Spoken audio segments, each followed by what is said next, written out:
RSS के वरिष्ठ प्रचारक इंद्रेश पहुंचे अयोध्या। एयरपोर्ट पर हुआ भव्य स्वागत। नमस्कार, आप देख रहे हैं देश का तेजी से बढ़ता इंडिया स्टार न्यूज टीवी। मैं ज्ञान सिंह। बांग्लादेश में हिंदुओं पर हो रहे अत्याचार को लेकर इंद्रेश ने कहा, बांग्लादेश में अल्पसंख्यकों पर विशेष रूप से सनातनी हिंदुओं, बौद्धों व ईसाइयों पर जो जुल्म हो रहे हैं वह जुल्म घोर निंदनीय है। बांग्लादेश की सरकार को तुरंत यह जुल्म रोकना चाहिए।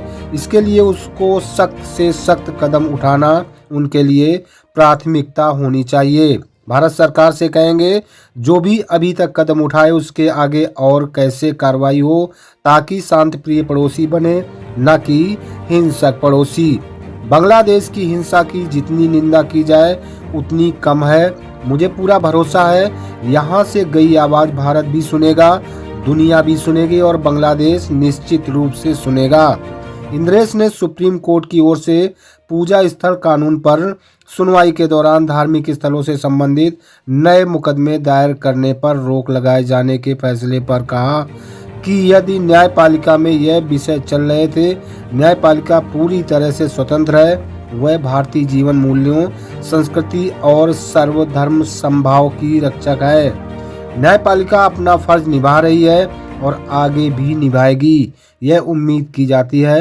अयोध्या में आयोजित नेपाली संस्कृति परिषद के सम्मेलन में भाग लेने अयोध्या पहुंचे। Report Anup Kumar, India star news TV, Ayodhya. Ayodhya में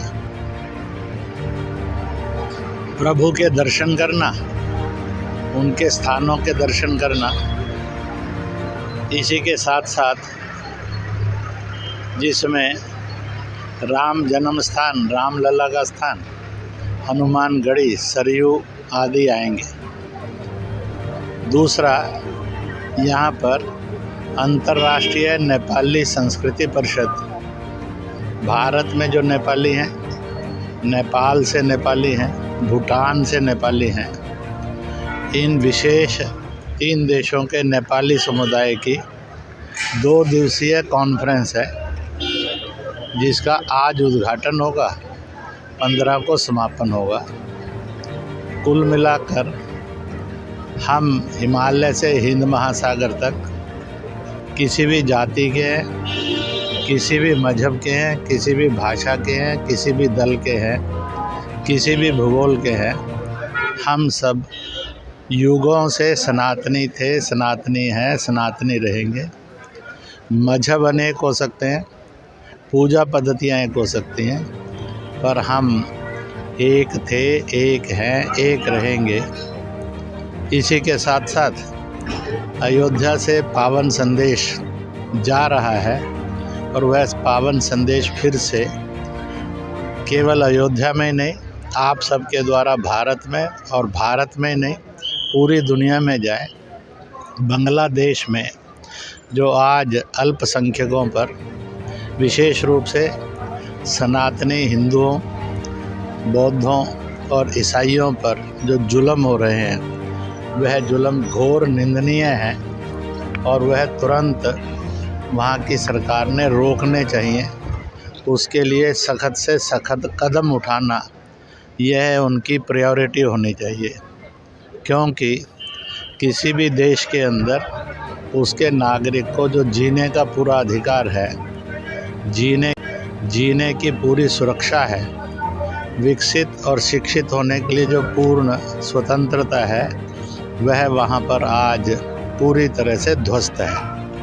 इसी के साथ साथ यूएनओ और दुनिया के देशों से भी हम कहेंगे कि वह बांग्लादेश के खिलाफ़ सख्त कदम उठाएं, ताकि वहाँ तत्काल रोक लगे और इस्लाम, उसकी खूबसूरती हिंसक ना हो, मुसलमान वह दागदार ना बने, इसकी हिफाजत करना भी उनकी प्रायोरिटी बनती है। भारत सरकार से कहेंगे, जो भी अभी तक कदम उठाए उसके आगे और कैसे कार्रवाई हो, ताकि शांति प्रिय पड़ोसी बने, ना कि हिंसक पड़ोसी बने।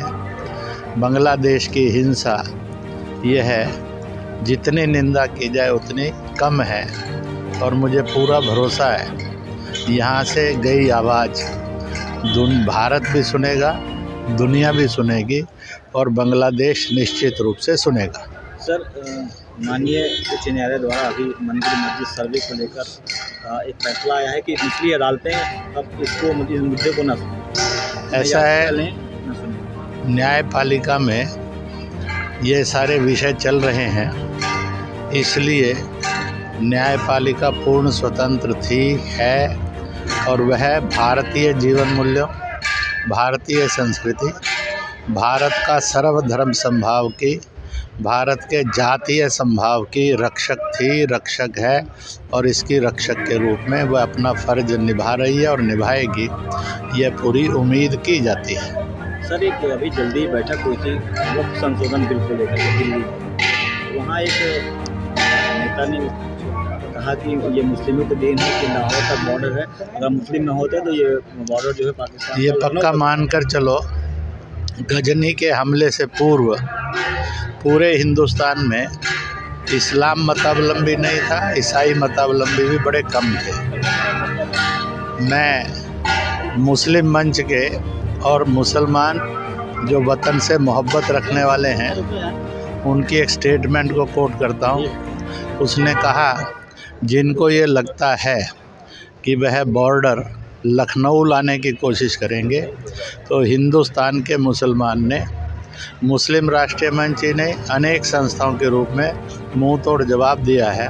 वो आजमा कर देख लें, कहीं ऐसा ना हो कि बॉर्डर फिर से लाहौर पहुंच जाए। सर, 22 जनवरी मनाई गई थी प्राण चर्चा, इस बार 11 तारीख को मनाई जा रही है, तो इसमें क्या मुस्लिम जो आपकी संस्था है मुस्लिमों को क्या इसमें शामिल करेगी? जो ऐसा है, मुसलमानों को रामलला के दर्शन करने से ना कभी रोका है ना रोका जाएगा और बीच बीच में लगभग हर सप्ताह ऐसा होता है कि वो देश से विदेश से मुसलमान आते हैं, दर्शन करते हैं, वह उसको और इस रूप में मानते हैं कि राम वही खुदा का नाम है, वही अल्लाह का नाम है, वही ईश्वर परमेश्वर का नाम है, वही गॉड और ईश्वर को इसका वाहेगुरु का नाम है।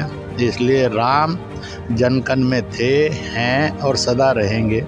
लाख कोई जोर लगा ले, राम ना दुनिया से निकल सकते हैं ना अयोध्या से पराये हो सकते हैं। जनकन में थे, जनकन में रहेंगे और किसी को रोकने की कोई नहीं है। आज भी आते, पहले भी आते थे, आज भी आते हैं, आगे भी आते रहेंगे।